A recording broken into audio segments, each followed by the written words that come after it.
Smash that subscribe button and ring the bell. More gripping true crime and revenge stories every week. You won't want to miss these. Revenge is a fool's game, and for those of you who don't catch the Red Dead Redemption reference, here's a clip. Revenge is a fool's game, but this isn't a video game we're talking about today. And this isn't a cowboy hat, it's a pirate hat I'm wearing. I didn't know where my cowboy hat was anyway. We're talking about real life. Real life revenge. Revenge is the pinnacle of human emotion. Someone did me wrong, so I must get them back. I'm not personally one to demand revenge, but in the cases I'm going to tell you about today, it almost makes sense why the only option seemed to be revenge. So without further ado, let's unbuckle our seat belts, go Mach 5 down the highway, slam on the brakes, and bust through this windshield into 3 revenge stories together. Can you make that a whip music noise? Before I get into the first story, I just want to say I pronounce things wrong a lot. You guys love to point it out in the comments, even though I Google how to pronounce things.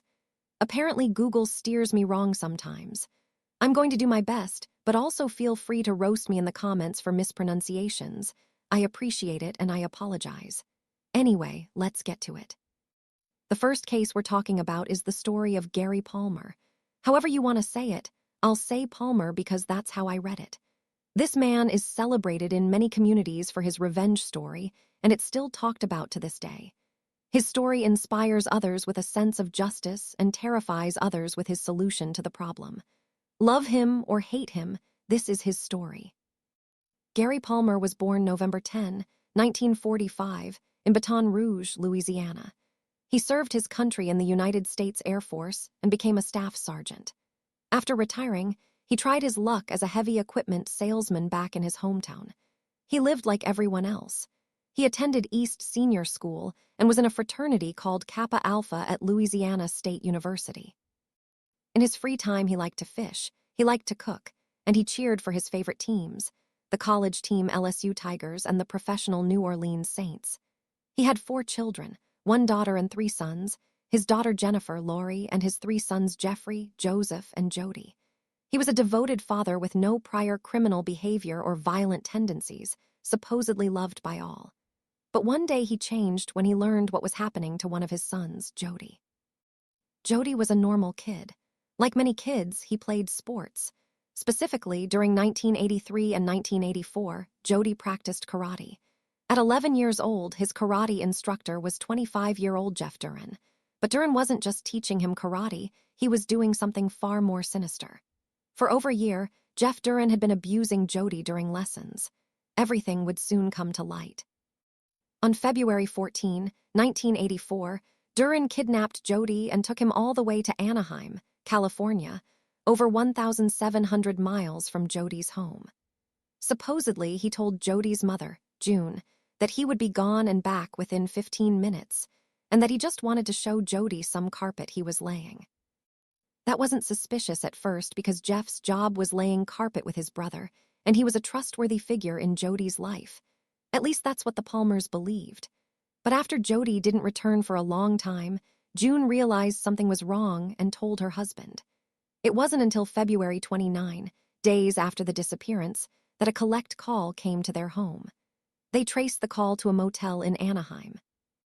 Some reports say June waited 4 days before she told her husband that Jody was still not home. Other reports say Duran called June and ordered her to bring the other children and their school transcripts, threatening Gary would use custody as leverage if she didn't. There are conflicting accounts. Sources differ. I'm just going off what I can verify. The FBI finally raided the motel and arrested Duran on February 29, 1984, and Jody was reunited with his family. Gary was overjoyed. The whole family celebrated. But this wasn't the end. Duran would fly back to Baton Rouge on March 16, 1984, to face trial. Gary was not happy that his son's abuser was walking around.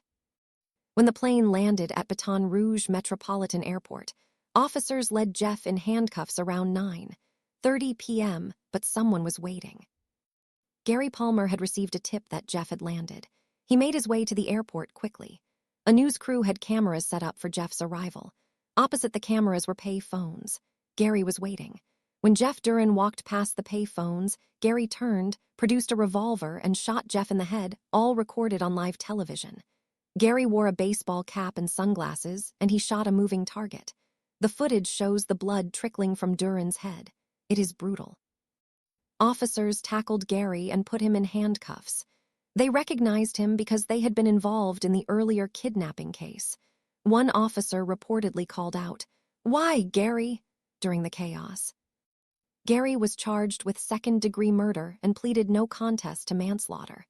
Surprisingly to some, his punishment was lighter than expected: 5 years of probation and 300 hours of community service.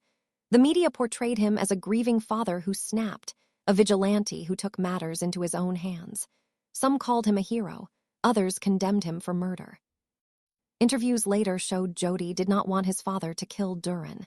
He retained an attachment to his abuser because Duren had groomed him over time. Jody later forgave his father and said he understood why he did it. Gary died of a stroke at age 68 on October 21, 2014. That is the story of Gary and Jody Palmer. Now we move on to Lisa McKay. In 1984, 17-year-old Lisa McKay suffered unimaginable horrors at the hands of a serial predator. This isn't just a story of survival, it's a story of strategy and resilience. Lisa left crucial DNA evidence and memorized every detail of her captor's surroundings. She outsmarted him at nearly every turn. On November 3, 1984, Lisa had finished her shift at a donut shop and was cycling home in the dark. Bobby Lane, prowling the streets, grabbed her off her bike, forced her into his car, and pressed a gun to her temple. Lisa had already survived trauma in her past. She had endured abuse that had conditioned her to endure violence. The night before, she had planned to end her life, but the next night she was fighting for her life. As the car sped through the dark, Lisa's survival instincts kicked in. She began reciting the Lord's Prayer silently, drawing strength from her faith. She negotiated with her captor, using psychological tactics to avoid being killed. At just 17, she began to outthink him. She knew his modus operandi. She knew she might be the latest in a string of victims. She decided not just to endure. She decided to gather evidence that could lead to his capture. During the roughly 26 hours of captivity, Lisa endured severe torture and sexual assault. But she was alert. She intentionally touched surfaces in the apartment to leave fingerprints, took mental notes of sounds and smells, and memorized details of the vehicle en route. She humanized herself to her captor, engaged him in conversation, feigned empathy, and even offered him the idea of being a girlfriend to lower his guard. She counted steps from room to room and tried to map the apartment in her head. At one point, she even peeked under her blindfold and caught a glimpse of his car, committing its details to memory. When Lisa heard a news report that a 17-year-old girl named Lisa McKay was missing, she realized how close she'd come to disappearing entirely. Her tactics began to work. Long's behavior shifted and became conflicted. He eventually released her, driving her to a location near her home, blindfolding her and ordering her not to contact police and to wait 5 minutes before removing the blindfold. She had no intention of following that order. She removed it immediately after he left and went home. Back home, instead of being met with support, she was beaten by her guardian's boyfriend and interrogated for hours because her family initially didn't believe her. She had to prove she had been kidnapped and assaulted. Despite this, she remained consistent. Police questioned her, and through her detailed descriptions and the evidence she had left behind, investigators connected the dots. Law enforcement arrested Bobby Lane on November 16, 1984. He showed no remorse at trial. On September 23, 1985, he pleaded guilty to multiple counts, including kidnapping and sexual assault, and was convicted on numerous additional charges. He received life sentences and, in other counts, received the death penalty for other murders. Following his conviction, Lisa channeled her trauma into a career protecting others. She joined the county sheriff's office and rose through the ranks to become a master deputy. In that role, she worked tirelessly to advocate for victims of sexual assault and human trafficking. Her perspective, as both survivor and law enforcement officer, made her an invaluable asset in victim support and crime prevention. A documentary was released about her case, and at the end of it, she publicly forgave her captor, saying forgiveness freed her from being a prisoner of the past. Her story is one of survival, justice, and ultimately choosing life over being a perpetual victim. Our final story is different. This is about community action and a town pushed beyond its limits. It centers on Ken Rex Mallory, a man who terrorized a small town for years. Instead of a heroic protagonist, we have a town that ultimately acted together. Ken Rex Mallory was born June 1, 1934, to a very large family. They were migrant tenant farmers. Life was hard. He dropped out of school at 15 and earned a reputation as a thief and a womanizer. Over the years, his crimes escalated: theft, arson, threats, and repeated sexual violence. He became a 62, 270-pound figure who intimidated Skidmore, Missouri. People were afraid to testify against him because they feared retaliation. Mallory fathered many children with different women and was accused of repeatedly abusing a young girl named Trina McLeod. Trina was only 12 when Mallory was 35, an enormous and criminal age gap. He threatened her family, burned their house, and shot their dog. The family tried to escape. Trina eventually got away after taking her baby for a medical checkup and disclosing the abuse. Authorities intervened. The baby was placed in foster care, and Trina was hospitalized and protected. Mallory was arrested in June 1973, but the legal system repeatedly failed to contain his violence. In 1980, Mallory escalated again. One of his children had a small dispute at a grocery store, and Mallory returned to the store threatening the owners, Bo and Lois Bowman. He later shot Bo in the neck, head, and torso. Bo survived. Mallory was charged with attempted murder, convicted, and released on bail pending appeal. He continued to menace the town. When the legal system failed to impose adequate consequences, the town's fear turned to a simmering rage. On the morning of July 10, 1981, the townspeople met at the Legion Hall, angry and exhausted. The sheriff urged them not to handle it themselves and suggested a neighborhood watch. After the meeting, citizens decided to take action. While Mallory sat in a tavern, townsfolk opened fire on his pickup truck. He was struck multiple times. Trina, who had been near him, survived. Dozens of witnesses saw the shooting, but when authorities came, nobody would identify the shooter. The town stuck together in silence. It was a collective refusal to cooperate with the legal system that had repeatedly failed them. The grand jury and later FBI investigations could not secure indictments. A civil suit was filed on Trina's behalf and settled out of court for a sum.